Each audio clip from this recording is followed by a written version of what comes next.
Everyone truly believed that the millionaire's son was blind, but at one point the millionaire needed to hire a new housekeeper for his mansion. What he didn't know was the life story of this housekeeper. And then one day he came home from work, and what he saw in his son's room left him completely frozen. Arthur Sterling's mansion in Greenwich, Connecticut, was a monument to silence, built from Italian marble and surrounded by gardens that seemed sculpted by hand. The estate exuded a cold loneliness that no fortune could warm. The echo of footsteps in the vast, empty halls was the only sound that broke the stillness, a constant reminder of absence. For Arthur, a man who had built a hedge fund empire from daring Wall Street investments, that silence was his greatest failure. It stemmed not only from the widowhood that had haunted him for years, but from the world of shadows inhabited by his only son, Lucas.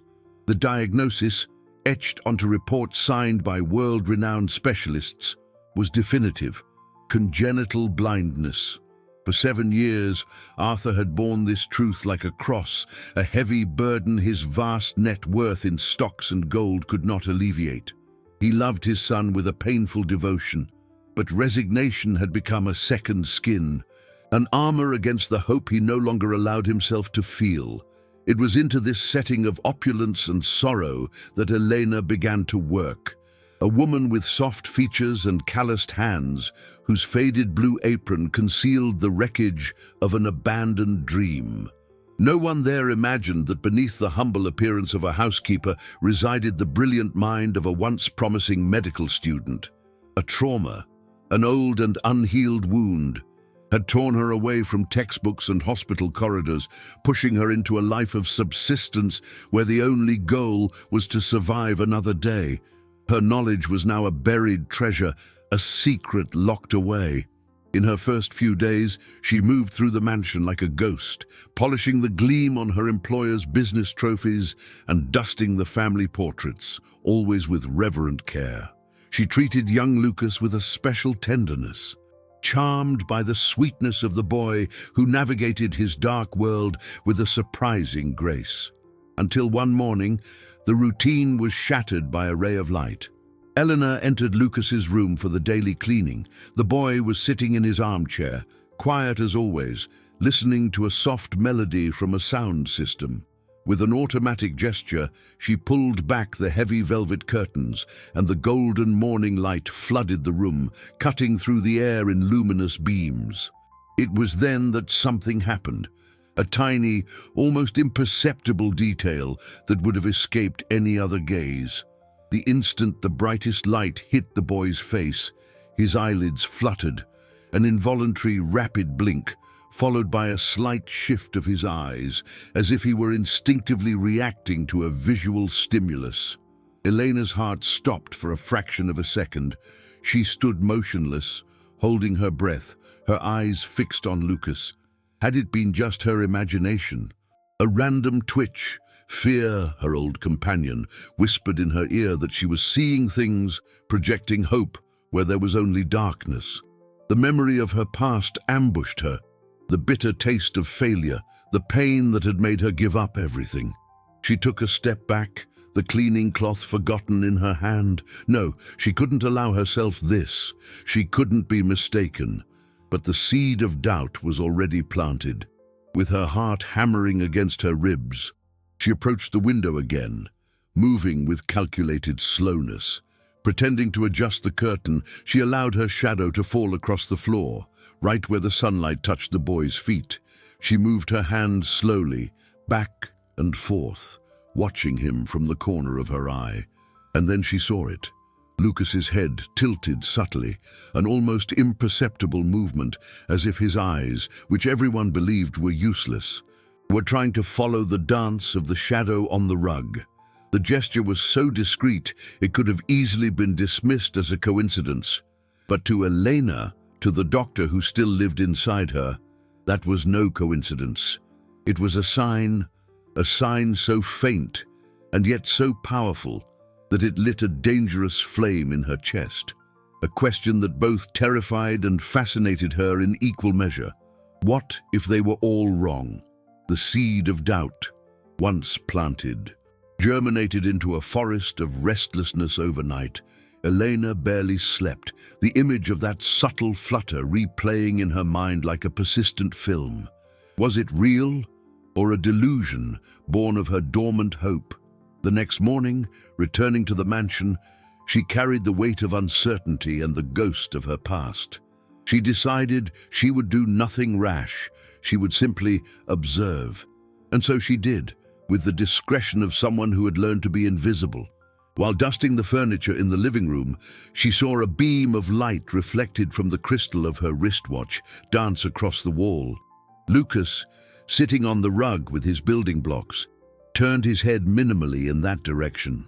Coincidence, she told herself, her heart beating a little faster. Later, in the kitchen, she picked up a vibrant yellow dish towel. As she passed by the boy who was waiting for his snack, she noticed his eyes, normally vacant and unfocused, seemed to contract for an instant, as if the aggressive color had provoked a retinal reaction. Each small incident was a piece of a puzzle she was afraid to assemble. The conviction grew within her, but fear paralyzed her. Confront Arthur Sterling, a man whose wealth placed him on an unreachable pedestal, a multi-millionaire who played with stocks and investment funds like chess. She was just the housekeeper. Who would believe her over a legion of doctors who had sealed Lucas's fate with their diplomas and their arrogance? The memory of the mistake that made her abandon medicine returned with force. The panic of causing more pain, of destroying a family with false hope, suffocated her. It was safer to stay quiet, to remain in her corner, to shield her heart from being broken again. The internal struggle consumed her, leaving her exhausted and anxious. Her days in the mansion became a mix of torture and fascination. She was drawn to the possibility of helping, but repelled by the terror of failing. It was like standing on a cliff's edge, not knowing if the next step would lead to flight or to a fall. The social pressure materialized in the form of Beatrice, Arthur's sister, an elegant, cold woman whose disdain for the less fortunate was palpable. One afternoon, she visited the mansion, walking past Elena as if she were part of the furniture. "Arthur, darling," she said, her voice affected, "we need to decide on the donation for the charity gala. It's crucial for our business image." Then her gaze fell upon Lucas, and her tone shifted to a rehearsed compassion. "Oh, the poor thing. It's a tragedy that so much money can't buy him sight." The sentence hit Elena like a punch. To these people, everything was about money, image, and power. Lucas's condition was just an inconvenient detail in their perfect lives. In that moment, something inside Elena shifted. Anger, an emotion she hadn't felt in a long time, began to burn away her fear. Late that afternoon, after Beatrice had left, Elena found Lucas alone in the library. The late-day light streamed through the window, creating long shadows on the floor. The desire to be certain, to know the truth, overrode her prudence. With trembling hands, she took a small key ring from her pocket. On it was a polished metal keychain her own son had given her years ago. It was her own little piece of personal gold. She knelt at a safe distance, pretending to tie her shoelace. With a disguised movement, she positioned the keychain to catch a ray of light and project a small, brilliant dot onto the dark rug near Lucas's feet. She moved her hand, and the dot of light danced. And then it happened. The boy reached out his small hand, slowly, hesitantly, in the exact direction of the reflection. His fingers tried to touch the fleeting light. There was no longer any doubt. It was real. A tear of pure emotion escaped Eleanor's eyes. It was then that a shadow fell across the doorway. Arthur had come home early. His eyes, tired from a day of capital negotiations, locked onto the scene. He saw the housekeeper on the floor, the reflection of light, and his son's outstretched hand. The comprehension on his face hardened into a mask of icy fury. "What do you think you're doing with my son?" His voice was low and sharp, a thunderclap announcing the storm. Time froze in that instant. Arthur's voice, though low, cut through the library air with the precision of a blade, and the ensuing silence was dense and terrifying. Elena remained kneeling, the metal keychain still in her hand, now feeling as if it weighed a ton. She slowly raised her eyes and met her employer's face, a mask of contained rage, the thin lips, the clenched jaw, the eyes, usually weary, now burned with a mixture of pain and betrayal. He didn't see a concerned employee. He saw someone desecrating the sanctuary of his grief, cruelly toying with his son's sacred condition. "I asked you what you are doing," he repeated, each syllable falling like a stone. Elena tried to speak, but the words caught in her throat. How could she explain the complex web of observations and instincts that had brought her to this point? I was just, she stammered, her voice a trembling thread. "I think he reacts to light." The sentence sounded pathetic, almost insane, even to her own ears. Arthur's expression darkened further. "Reacts to light," he scoffed, sarcasm dripping from every word. "Do you have any idea of the fortune I've spent on the world's top specialists? Do you know how many scans, how many trips, how many diagnoses confirmed what we already knew? And you, the housekeeper, in a few short weeks, think you've discovered what a lifetime of science couldn't." He took a step forward, his imposing presence filling the space. "I don't know what kind of game this is, but I demand that you stop. You are forbidden from conducting these tests on my son. Do you hear me? That is an order." The humiliation hit her in waves, hot and paralyzing. She wasn't a doctor here, she was nobody. She was just the woman who cleaned the floors, and her opinion was worth less than the dust she swept away. Swallowing hard, she could only nod, unable to defend the truth that pulsed in her chest. "Yes, sir," she whispered, feeling small and powerless. Arthur shot her one last warning glare before turning, taking Lucas by the hand with a gentleness that contrasted brutally with his fury, and leaving the library, leaving her alone with the echo of his words and the bitter taste of injustice. The next day, the atmosphere in the mansion was even heavier. Elena worked in silence, fearing dismissal with every wrong move. Confirmation that her audacity had not gone unnoticed came in the form of Beatrice, who appeared mid-morning under the pretext of discussing dividends from some family stocks. She cornered Elena in the kitchen with a venomous smile. "So, you're the new in-house specialist," she said, her voice falsely sweet. "My brother told me about your observations. I must say, it takes a great deal of courage, or a great deal of stupidity, for a housekeeper to think she understands more than doctors who cost a considerable capital." Elena remained silent, scrubbing a non-existent stain on the granite countertop. "Let me give you a piece of advice," Beatrice continued, moving closer. "Know your place. People like us don't appreciate it when the help gets imaginative. It can be very costly." The veiled threat hung in the air, clear and sharp. Later, fear and resignation fought a fierce battle inside Elena. Maybe Beatrice was right. Maybe she should forget it, focus on her job, and secure her livelihood. With a heavy heart, she went to tidy Lucas's room. The boy was sitting on the floor, his back to the door, building a small tower with his blocks. Elena tiptoed in, avoiding any noise, Arthur's warning still echoing in her mind. As she passed the bookshelf, her elbow brushed against a colorful, hardcover volume. The book tumbled, landing on the rug with a dull thud. Elena immediately flinched, expecting the boy to be startled. But what happened next made her blood run cold. Lucas, who was facing away and could not have seen the fall, turned his head abruptly and precisely in the direction of the fallen book. His eyes, which everyone said saw nothing, seemed to fix for a full second on the vibrant image of a red dragon on the cover. It wasn't a reaction to the sound, it was a reaction to the movement, to the color. Elena stood frozen, the air knocked out of her lungs. In that instant, Fear dissipated, replaced by a sweeping and dangerous certainty. She could not back down, not anymore. The certainty that bloomed in Eleanor's chest was both a balm and a poison.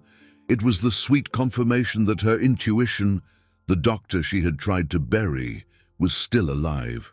But it was also the bitter realization that she was utterly alone, armed only with a truth no one wanted to hear. That night, in her tiny apartment, which could have fit entirely within the mansion's dining room, she unearthed her most painful treasure, a worn wooden box filled with medical school textbooks. The yellowed pages smelled of dust and shattered dreams. With trembling hands, she leafed through a heavy tome on pediatric ophthalmology, the technical terminology coming back to her like a forgotten language. She wasn't looking for complex diagnoses of neural damage or optic nerve atrophy. She was looking for the simple, the overlooked, the improbable. And then, in a chapter on rare congenital anomalies, she found it, a condition called persistent pupillary membrane, a thin layer of tissue, a remnant of fetal life that should disappear naturally, but which, in extremely rare cases, remains, creating a veil over the pupil.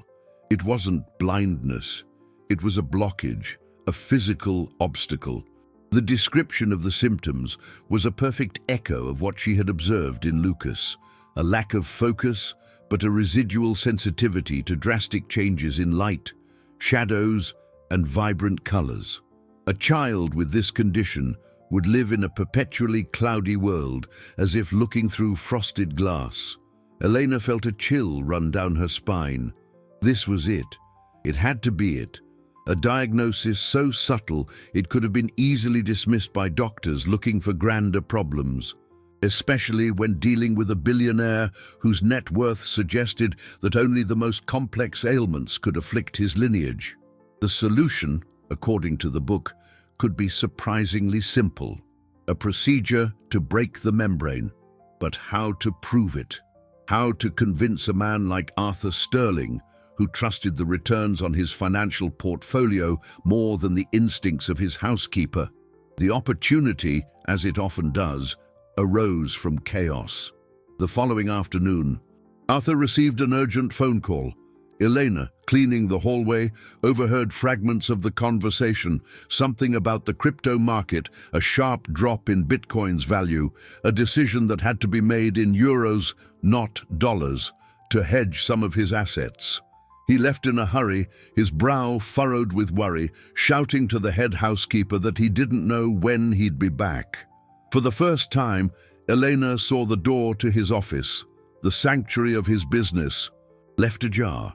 A dangerous, transgressive idea took hold of her: Lucas's medical files.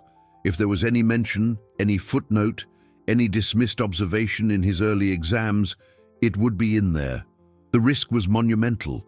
If caught, she wouldn't just be fired, she would be humiliated, perhaps even accused of something worse. But the image of Lucas's face turning toward the fallen book was stronger than her fear. With her heart pounding, she slipped into the office. The room smelled of leather and power. Stock market charts adorned the walls, and on the mahogany desk lay cash flow reports and investment proposals.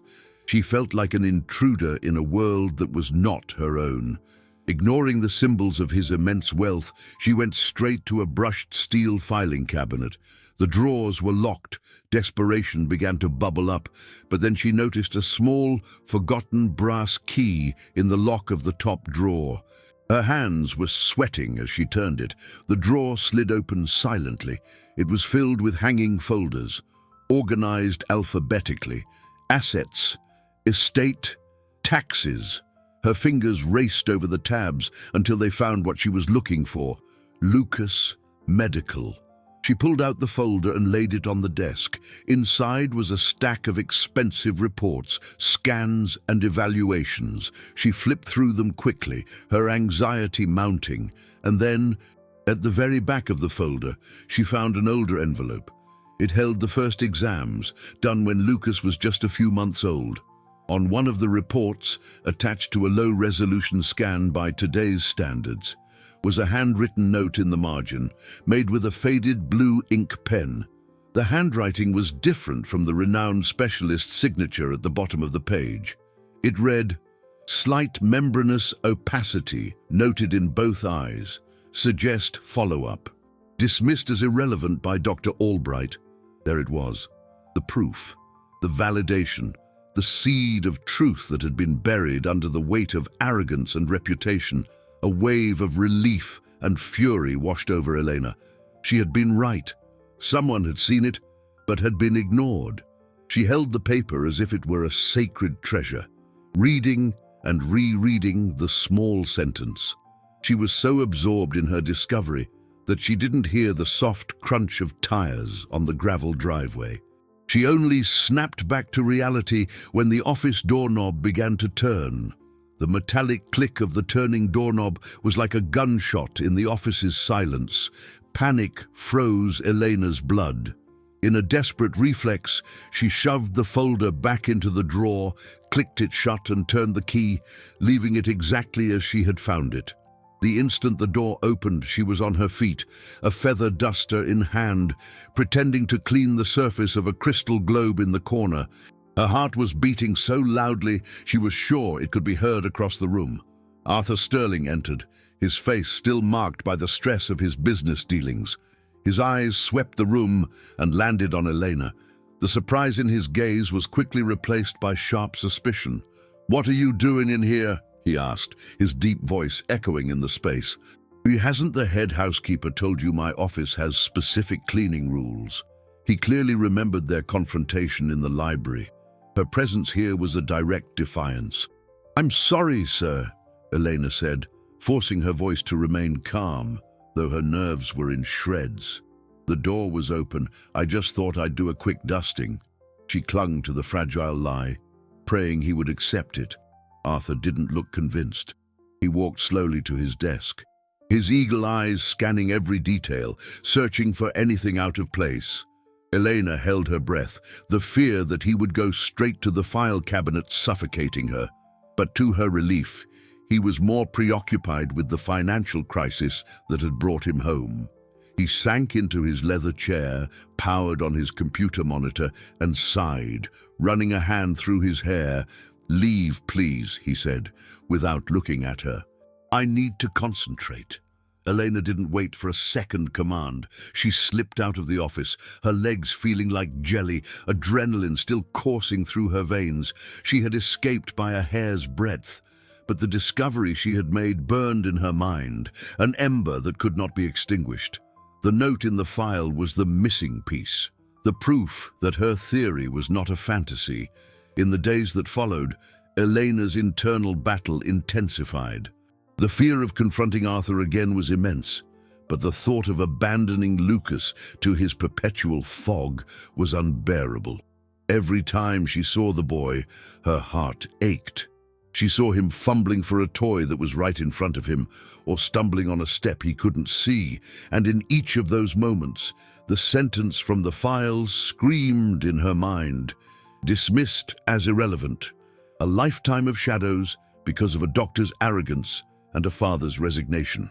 The invisibility that had always been her shield had now become her prison. She had to act, but how? One night, the answer came from a childhood memory. Her grandmother, a simple countrywoman, used to make a homemade eye wash from an infusion of chamomile and eyebright to soothe eye irritations. The solution was harmless, calming, but possessed a mild astringent property. Maybe, just maybe, if applied frequently, it could weaken the thin membrane, making it more susceptible to tearing. It was a risky, almost desperate plan. It wasn't a formal medical procedure, but an act of faith based on old knowledge and intuition. It was all she had. The next day, she prepared the infusion at home, straining it several times through a sterile cheesecloth until the liquid was perfectly clear and golden. She put it in a small dropper bottle she bought at the pharmacy. Bringing it into the mansion felt like an act of smuggling. She waited for the perfect opportunity. It came during the afternoon, when the head housekeeper was busy in the kitchen and Arthur was locked in his office. dealing with the volatility of his investments. Elena found Lucas in the sunroom, a quiet space flooded with light. "Lucas, sweetie," she said softly, sitting beside him. "Your eyes look a little tired. I have something that will make them feel better." With her heart in her throat, she tilted the boy's head back. Her hands were trembling so much she could barely hold the dropper. She knew she was crossing a dangerous line, disobeying a direct order and risking everything. A single drop fell into his first eye. He blinked in surprise, but didn't cry. As she prepared to put a drop in the other, she heard hurried footsteps approaching. It was Beatrice. She stopped at the entrance to the sunroom, her face a mask of shock and fury. "Dune, what are you putting in my nephew's eyes?" she shrieked, her shrill voice shattering the peace of the room. "Arthur, get in here! The housekeeper's trying to poison your son!" Beatrice's shriek ripped through the sunroom's tranquility, turning the scene of care into a court of inquisition. Elena froze, the dropper still in her hand, the drop meant for Lucas's second eye suspended in the air. The boy, startled by the sudden yell, began to cry, a low, distressed sound that twisted Elena's heart. Arthur appeared in the doorway in seconds, his face pale with panic, drawn by the urgency in his sister's call. His eyes darted from his hysterical sister to his crying son, and finally landed on Elena and the small bottle in her hand. The fury he had shown in the library was a mere spark compared to the inferno that now consumed his face. "I don't believe what I'm seeing," he snarled, advancing on her with heavy steps. "I gave you an order, a clear order, and you dare to disobey it under my own roof. It's not poison, it's just chamomile." Elena tried to defend herself, her voice choked with desperation, but her words were swallowed by Beatrice's accusation. "Chamomile?"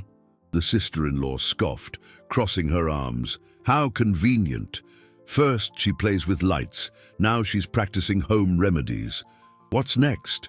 Are you going to try to operate on my nephew, on the kitchen table?" Arthur snatched the bottle from Elena's hand with a violence that made her flinch. He uncapped it, smelled the liquid, and for a moment the rage in his face gave way to a brief confusion. The soft, herbal scent was indeed not that of any dangerous chemical, but the humiliation of having his authority defied by an employee in front of his sister overrode any logic. "I don't care what it is," he said, his voice low and laden with a final threat. "Your sick obsession with my son's condition has gone too far. Consider yourself fired. Get your things and get out of my house, now." The word "fired" fell on Elena like a death sentence. It wasn't just the loss of her job, her livelihood. It was the loss of the only chance she had to help Lucas. It was a resounding failure, the confirmation of all her deepest fears. With her eyes full of tears, she looked at little Lucas, who was still sobbing, his face red and confused. "Please, Mr. Sterling," she pleaded, her voice breaking, "you have to listen to me. I found something in his old medical records, a note." But Arthur wouldn't listen. To him, this was just the delusion of an unhinged woman. "Enough," he yelled, his control finally shattering. "I don't want to hear your voice again. Get out." Beatrice watched the scene with a triumphant smirk, savoring the sight of the meddling housekeeper being put in her place. Defeated, Elena turned and walked out of the sunroom, each step weighing a ton. The humiliation was a rough cloak on her shoulders. As she passed Arthur, she stopped for one last desperate second. "The truth is in his file, in your office," she whispered, unsure if he even heard her. That night, the mansion returned to its customary silence, but this time it felt different to Arthur. His son's frightened cries echoed in his mind. He tried to convince himself he had done the right thing, that he had protected Lucas from a madwoman, but Elena's last words, whispered in defeat, haunted him. "The truth is in his file." It was absurd, impossible, and yet the seed of doubt, the same one Elena had planted, began to sprout in his own heart. Driven by an impulse he couldn't explain, he went to his office. He opened the file cabinet and took out Lucas's folder. He leafed through the expensive reports, the important signatures, reaffirming to himself the certainty he had clung to for 7 years. At the bottom of the stack, he found the old envelope. He pulled out the first exams, and in the margin of one, he saw the note, the faded blue handwriting. Slight membranous opacity noted in both eyes. Suggest follow-up. Dismissed as irrelevant by Dr. Albright. Arthur Sterling's world, built on the solidity of facts, numbers, and the infallibility of wealth, began to tremble. What if that woman, whom he had humiliated and thrown out, had been telling the truth? The possibility was as terrifying as his son's blindness itself. The fortune he had amassed, the assets, the portfolio. None of it mattered in the face of the monstrous question now forming in his mind. Had he condemned his own son to a life of darkness because he had trusted the wrong men? The small note in the margin of the medical report was a silent bomb that detonated in the heart of Arthur Sterling's empire of certainties. There, in his office, surrounded by symbols of his infallibility, performance charts, business awards, multi-million-dollar contracts, he felt like a fool, a complete and utter fool. For 7 years, he had accepted the diagnosis as an immutable truth, a liability on his life's balance sheet that no asset could offset. He had paid a fortune to the biggest names in medicine, invested absurd capital in palliative care and specialized schools, all based on the word of men like this Dr. Albright, who had dismissed the truth as irrelevant. The fury he felt was seismic, shaking the very foundations of his identity. A fury at the arrogant doctor, but far more profoundly and painfully, a fury at himself. Why hadn't he questioned it? Why had he accepted it so passively? The answer was shameful, because it was easier. It was easier to sink into grief and resignation than to fight the verdict of experts he himself had hired. He stood there for a time he couldn't measure, the paper trembling in his hand. The mansion's silence, once a familiar companion, now accused him. Every echo seemed to whisper of his failure. Slowly, like a man moving underwater, he got up and went to his son's room. Lucas was asleep, his face serene under the soft glow of a nightlight. For the first time in years, Arthur didn't just see the blind boy.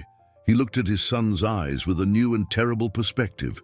He looked at the closed lids, imagining the thin membrane that might lie beneath, the veil that separated him from the world. He knelt beside the bed, his heart a turmoil of hope and dread. Hope was a fragile, terrifying flame. If he allowed it to grow, and it was extinguished, the darkness would be even greater. But the dread of doing nothing, of letting that note be dismissed again, was unbearable. He watched his son sleep, his chest rising and falling gently, and made a decision that went against all his pride, all his arrogance as a multimillionaire, accustomed to giving orders and being obeyed. Elena was in her small apartment, folding the blue uniform she had worn at the mansion. Each fold was a goodbye. She had cried until her eyes burned, not for the lost job, but for the image of Lucas she couldn't get out of her head. She felt like a failure, as if she had abandoned the boy on the battlefield. She placed the uniform in a bag with the few other things she had taken to work and sighed, feeling an immense emptiness. The doorbell buzzed, a harsh sound that startled her. Who could it be at this hour? Maybe a neighbor asking for a cup of sugar. She walked to the door, wiping a stubborn tear with the back of her hand. She opened it without looking through the peephole, her exhaustion overriding her caution, and then her heart stopped. Standing in the dimly lit hallway of her modest building was Arthur Sterling. He wasn't wearing the armor of power and wealth that clothed him in the mansion. He looked smaller, older, and his eyes, which had always regarded her with authority or fury, were now filled with an emotion she couldn't immediately identify: helplessness. He was holding a piece of paper in his hand, the medical report. For a long moment, neither of them spoke. The social chasm between them was palpable in the silence. Finally, he lifted his gaze to meet hers, and the vulnerability in his voice hit her like a wave. "I need your help," he said, the words coming out with difficulty, as if they had been torn from his throat. "I read what you said. I don't know what to do." The phrase, "I need your help," spoken by that man, in that place, was so surreal that Elena wondered for a moment if she wasn't dreaming. Exhausted from grief and humiliation, Arthur Sterling, the billionaire whose deals influenced the flow of capital across continents, was standing at her door, looking like a shipwreck survivor clinging to a single piece of wreckage, the medical report in his hand. The building's dimly lit hallway seemed to suck away the aura of power that always surrounded him, revealing just a terrified father. With a silent gesture, she made room for him to enter. He stepped into the small apartment with a hesitation she had never seen in him, his expensive eyes taking in the simple surroundings, the modest but impeccably clean furniture, the small bookshelf with her old textbooks, the scent of lavender from a sachet hanging on the wall. The contrast with his marble mansion was an abyss that separated them, and yet here they were, united by the same fragile hope. "I saw the note," he said, his voice hoarse, breaking the awkward silence. "Everything you said, it was there, in blue ink, dismissed." He didn't need to say more. The word dismissed contained a universe of negligence and pain. He sank onto the small sofa, which seemed to shrink under his presence, and buried his face in his hands. Elena watched him, not with triumph, but with an overwhelming wave of empathy. The anger she had felt for him had dissipated, replaced by an understanding of his suffering. "I'm sorry," she said softly, and the sincerity in her voice made him look up. "You're sorry?" he asked, incredulous. "I humiliated you. I threw you out. I accused you of terrible things. And you're sorry for me?" Elena shrugged, a simple gesture that carried the weight of her past. "I know what it's like to live with the guilt of a mistake, Mr. Sterling. Your pain, right now, is greater than my anger." Arthur stared at her, truly seeing her for the first time. Not the housekeeper, not the insubordinate employee, but a woman of a strength and dignity his money could never buy. He collected himself, the businessman's instinct taking over, trying to control the situation the only way he knew how. "Right. What do we do now? I'll pay whatever it takes. Name your price. Any investment, any amount to fix this." The offer hung in the air, a reflex from his world where everything, even redemption, had a dollar value. Elena shook her head. "This was never about money," she answered firmly. "This is about Lucas, and about me not failing again." The mention of her own failure revealed the depth of her wound. "I need you to understand, what I'm proposing isn't a miracle cure, the chamomile infusion. It was a first step, a gentle one, to see if the membrane would weaken. But there's a risk. Any intervention in a child's eyes is delicate." He listened with an attentiveness he had never afforded her before. The language of stocks and dividends was replaced by that of membranes and risks. "I trust you," he said, and the words seemed to surprise him as much as they did her. "But we can't do this at the mansion. Beatrice has already called me 3 times since I left. She's furious, saying I need to protect the family estate from scandal, that you could sue us. She doesn't understand. She'll be watching our every move." A new, formidable obstacle rose before them. The family, with its pride and obsession with image, would be an insurmountable barrier. The mansion had become enemy territory. Elena thought for a moment, the analytical mind that had lain dormant for so long kicking back into gear. "We need a quiet place," she said. "Somewhere no one will interrupt us. Where Lucas will feel safe and where I can observe him without pressure." An idea seemed to strike Arthur. His eyes, once lost, gained a glimmer of determination. He stood up, the CEO taking charge again, but this time in service of a different cause, I have a house in the country, in the Berkshires. It's isolated. No one goes there uninvited. We can go there tomorrow." The proposal was sudden, drastic. It meant pulling Lucas from his routine, lying to his family, and disappearing for a while. It meant placing all his faith and his son's future in the hands of the woman he had fired the day before. "Pack a bag," he said, his voice leaving no room for doubt. "I'll pick you up at 6 in the morning. The three of us are going off the grid for a few days." The dawn was cold and silent when Arthur's luxury sedan pulled up in front of Elena's building.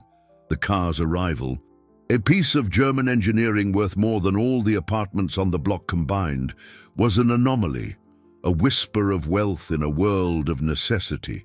Elena came down with a small suitcase, Lucas at her side, holding her hand with a trust that broke Arthur's heart. The boy, roused from his bed before sunrise, was confused, but Elena's presence was his anchor.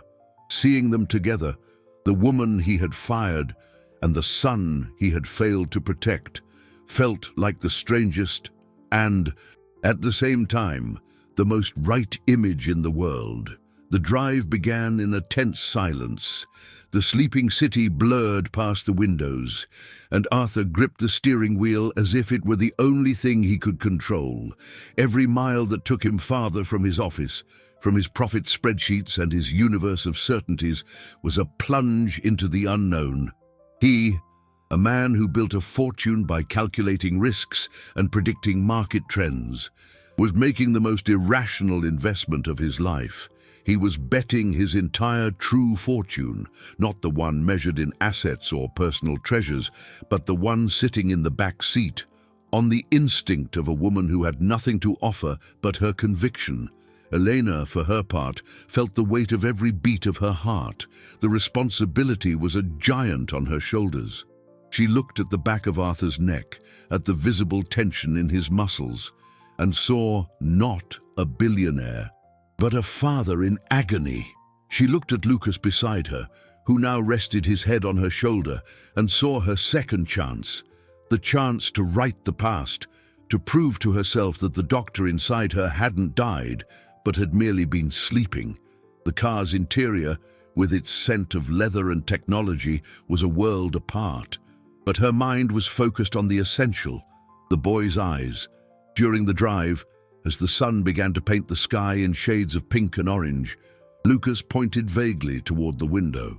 "Light," he whispered, a word he rarely used. Arthur nearly slammed on the brakes. He glanced in the rearview mirror, his heart racing. Elena smiled softly and squeezed the boy's hand. "Yes, sweetie, that's the sun. It's saying good morning." That small moment was worth more to Arthur than any dividend he had ever received. After hours on the road, they arrived at the country house, tucked away high in the mountains. It was a rustic yet elegant structure of wood and stone, a refuge he had built with his late wife. The air was crisp and smelled of pine and damp earth. It was a place of memories, of happiness, and later, of grief. Returning here was, in itself, an act of courage. As soon as they got out of the car, Lucas seemed different. He lifted his face, breathing deeply, as if he could sense the vastness around him. Elena watched him, noting every detail. The mountain light, clear and free of city pollution, would be her ally. After they settled in and had a quiet breakfast, Elena knew she couldn't wait any longer. Anxiety and hope were consuming her. "Mr. Sterling," she said, her voice firm. "I'd like to examine him now. The light here is perfect." Arthur nodded, nervousness written all over his face. They took Lucas out to the deck, which overlooked a verdant valley. Elena sat the boy in a chair and took a small diagnostic penlight from her bag. "I need you to hold his head steady, but gently," she instructed. Arthur knelt in front of his son, cupping his face with a tenderness he never knew he possessed. "Look at Mommy, son," he said, using a pet name he hadn't spoken in years. Elena brought the light to Lucas's right eye.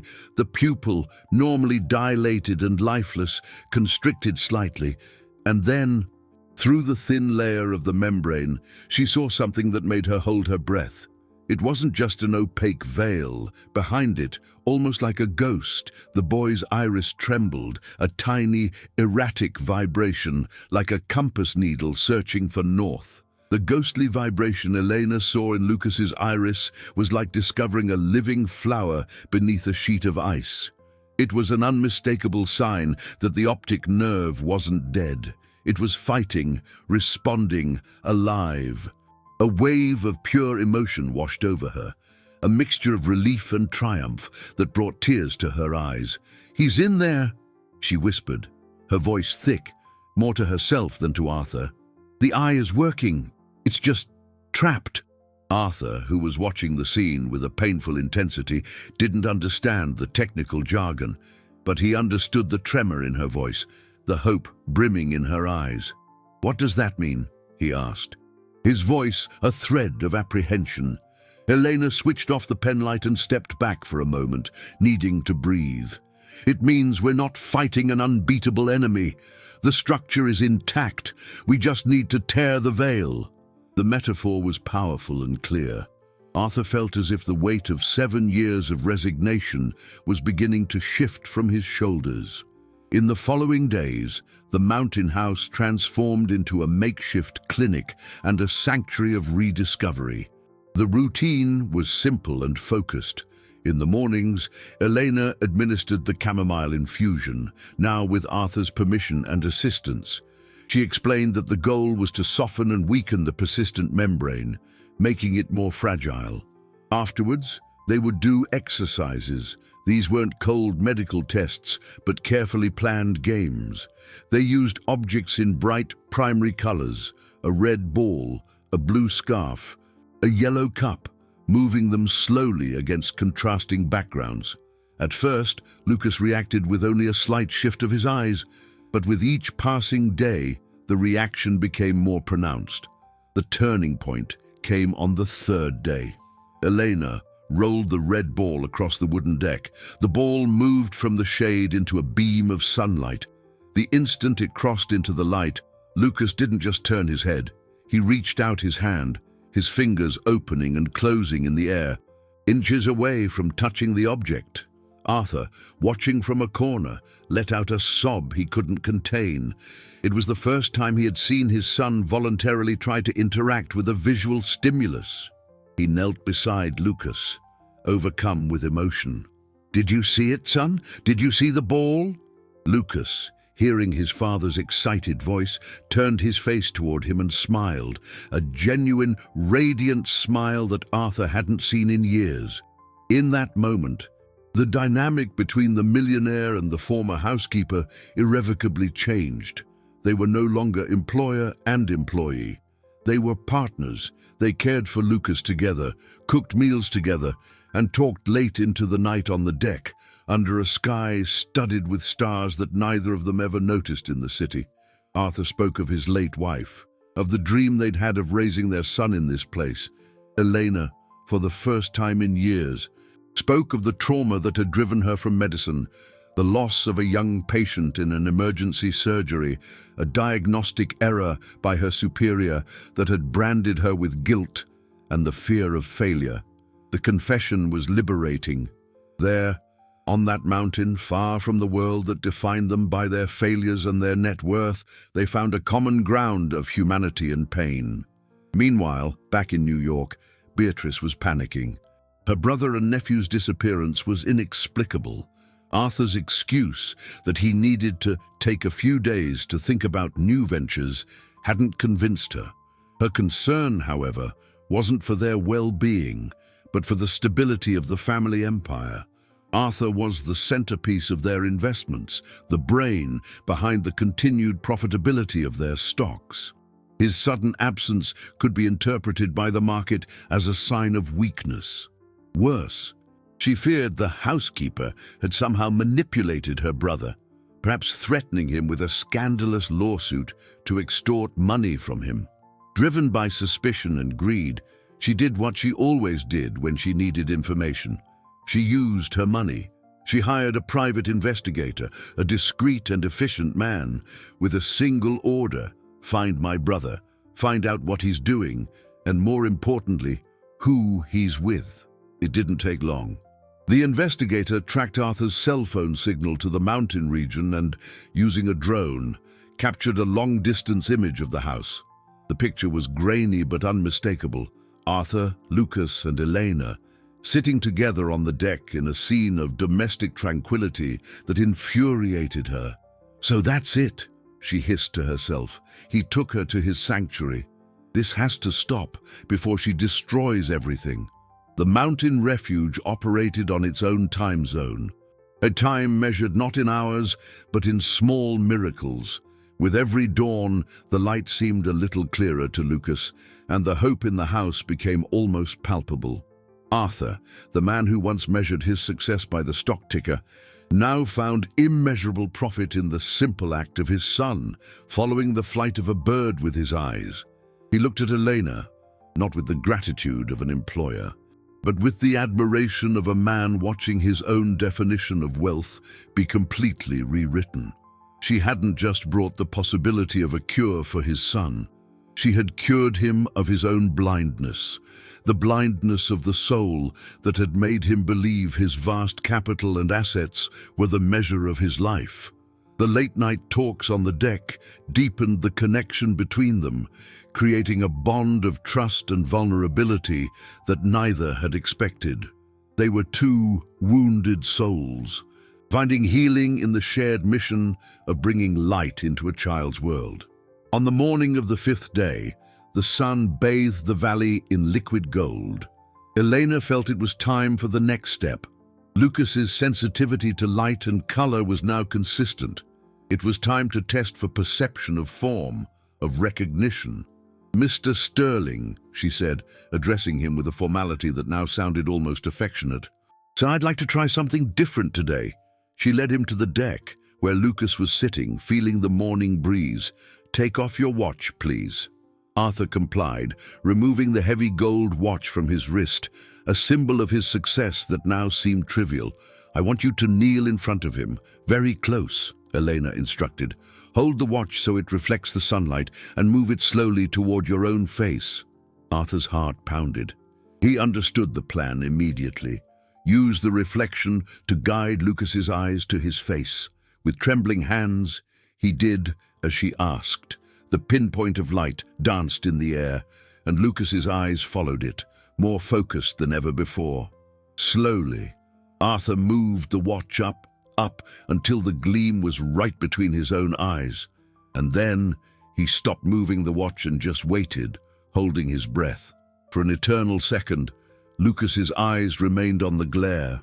Then they blinked, and again, and for the first time in his life, his focus adjusted. The fog seemed to dissipate, and the boy's eyes, which had once roamed aimlessly, locked onto his father's eyes. It wasn't a passing glance. It was a look of recognition, a connection. Lucas tilted his head, his brow furrowed in concentration, and then a tiny sound escaped his lips, a word he knew by sound, but had never known by sight. "Oh, Dad." Arthur Sterling's world shattered and reformed in that single instant. The tears he had held back for 7 years came in a flood, hot and uncontrollable. He dropped the watch, which clattered to the deck unnoticed, and pulled his son into his arms, sobbing into his hair.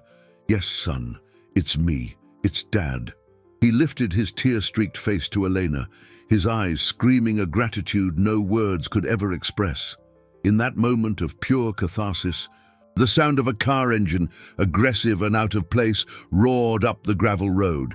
The noise broke the spell, a herald from the world they had left behind. They looked at each other, confused. No one knew they were here. The car, a sleek black luxury sedan, screeched to a halt in front of the house. The driver's door opened, and Beatrice stepped out. She wasn't wearing country clothes, but a pristine business suit, as if she'd come straight from a board meeting. Her face was contorted into a mask of cold fury. She marched toward the deck, her sharp heels digging into the dirt, her eyes fixed on Eleanor as if she were vermin. "So this is where you've been hiding," she spat, her voice dripping with contempt, completely ignoring her brother and nephew. "While the family business is at risk, you're here, in the middle of nowhere, being played for a fool by this grifter." Beatrice's arrival was like a blast of Arctic wind into the warm greenhouse they had cultivated on the mountain. Her sharp, venomous voice shattered the sacred moment of connection between father and son. Arthur, still on his knees, his face wet with tears, rose slowly, instinctively placing himself between his sister and the small family that had formed on the deck. The transformation in his demeanor was stark. The vulnerability of the emotional father gave way to the steel armor of the CEO. "Beatrice," he said, his voice low and dangerous, "what are you doing here? You weren't invited." His coldness, rather than intimidating her, seemed to fuel her rage. "What am I doing here?" she shot back with an incredulous laugh. "I'm trying to save our portfolio from your madness. You disappear for days. You decline calls from our fund managers.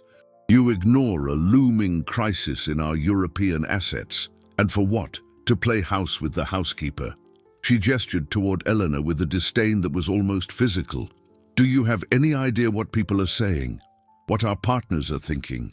That Arthur Sterling has lost his mind, that he's being manipulated by a con artist, preying on his grief." Elena remained silent, her heart heavy. The joy of the previous moment felt like a distant dream. She took Lucas's hand, who had shrunk back at the sound of the shouting, and held him close, trying to shield him from the storm of bitterness. But Arthur didn't look away. For the first time, he saw his sister not as family, but as the embodiment of everything wrong with his world. The obsession with appearances, the valuation of money over people, the coldness that confused inheritance with love.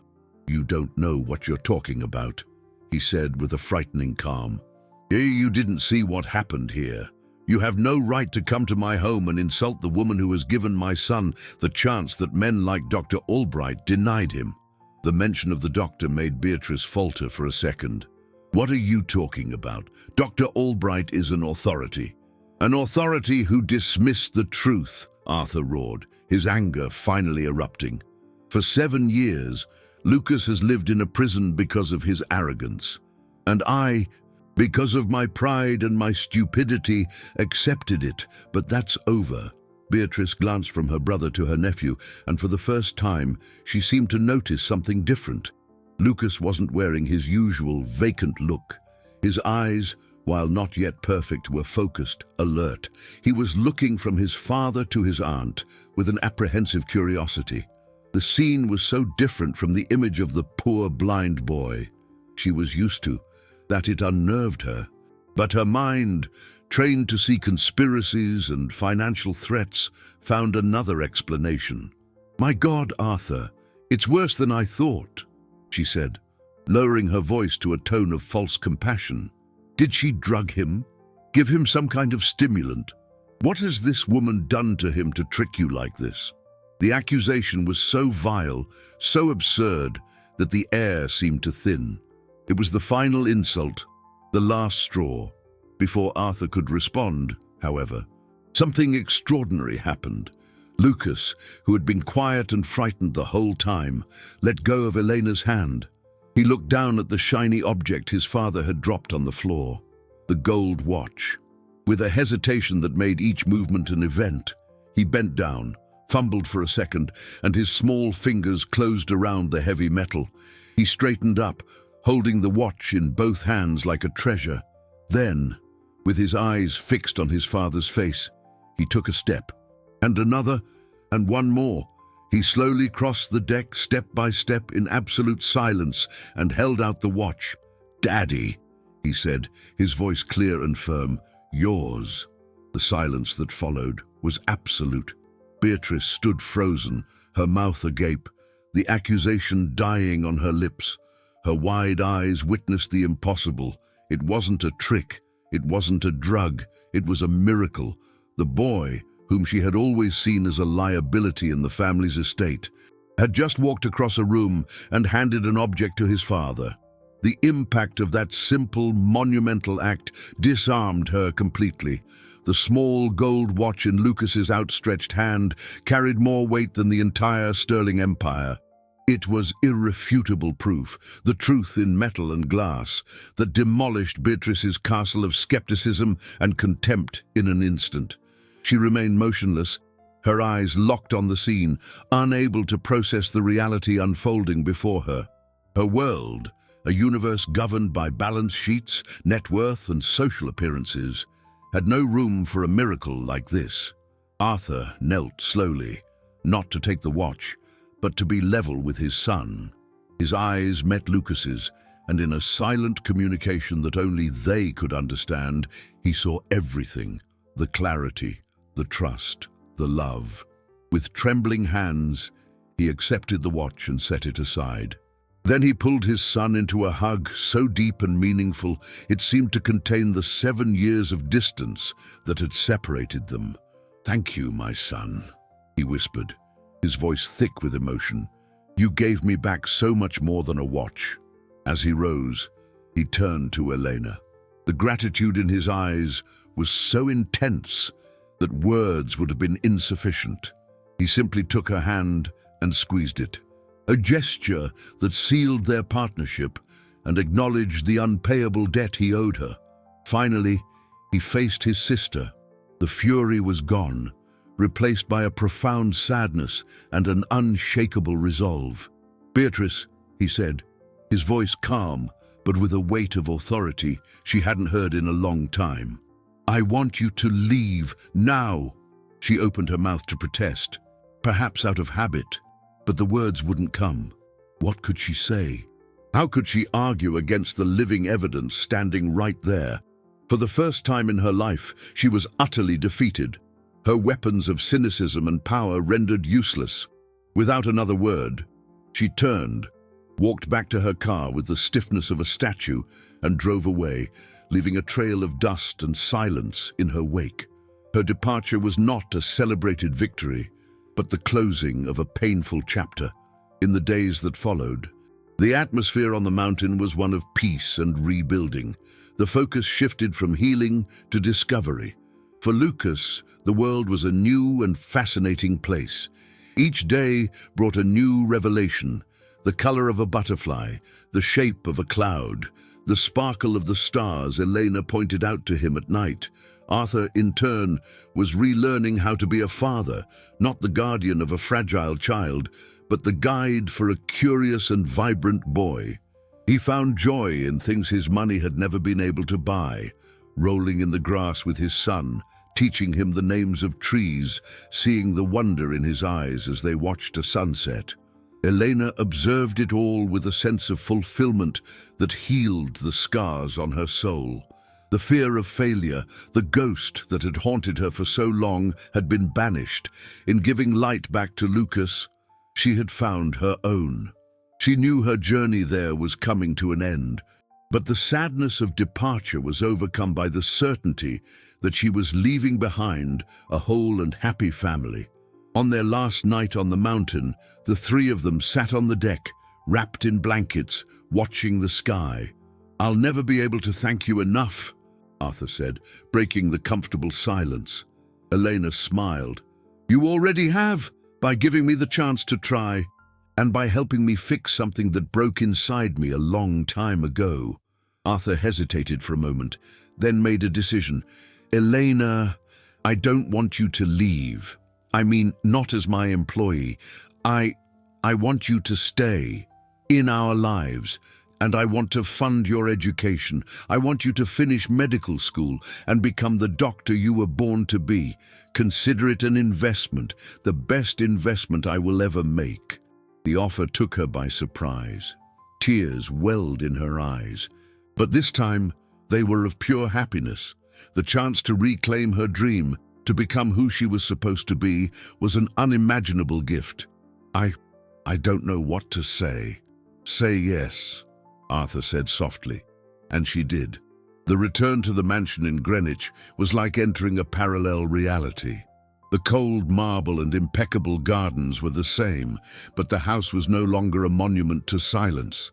It was alive, The sound that now echoed through the corridors was not that of solitary footsteps, but of laughter. The laughter of Lucas chasing a colorful ball through the vast living room, the laughter of Arthur watching him stumble and get up on his own without fear.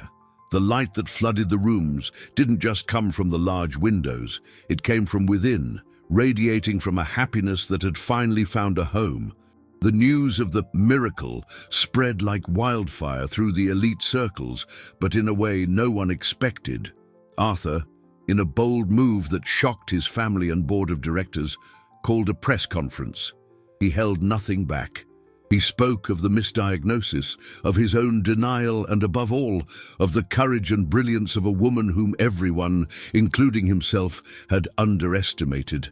He announced the creation of the Seeing the Light Foundation, an institution with an initial endowment of tens of millions from his personal fortune, dedicated to re-evaluating childhood blindness diagnoses in underserved communities and funding research into rare and overlooked conditions.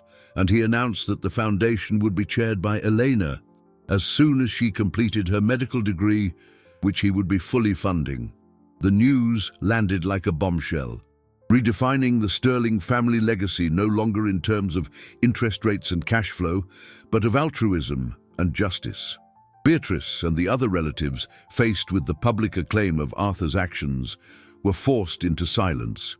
Their scorn turned to envy, and their arrogance to a sullen refusal to admit their own error.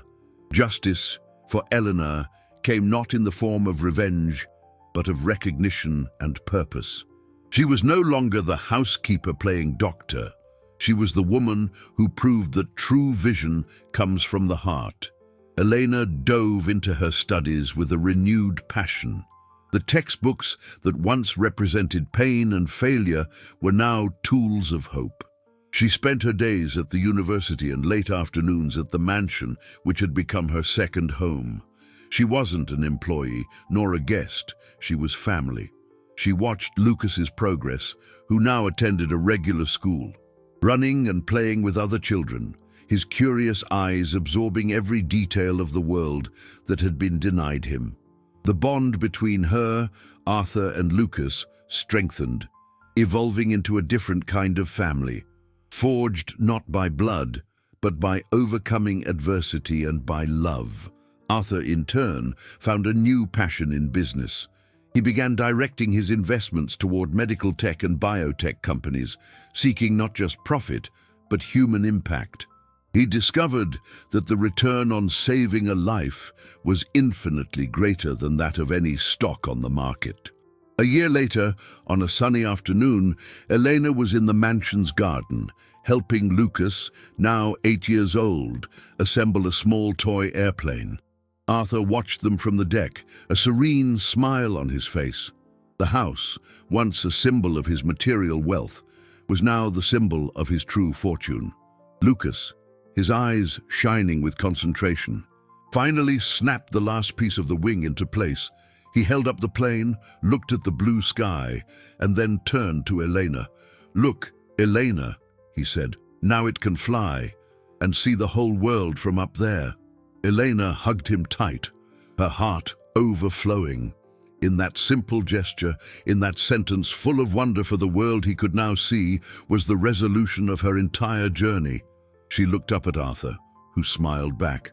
They had faced the darkness of a diagnosis, of fear, of pride, and of prejudice, and had come out on the other side stronger and more human. The mansion was no longer silent. It was filled with the sounds of life, of hope, and of the proof that sometimes the brightest light is the one you dare to light for someone else.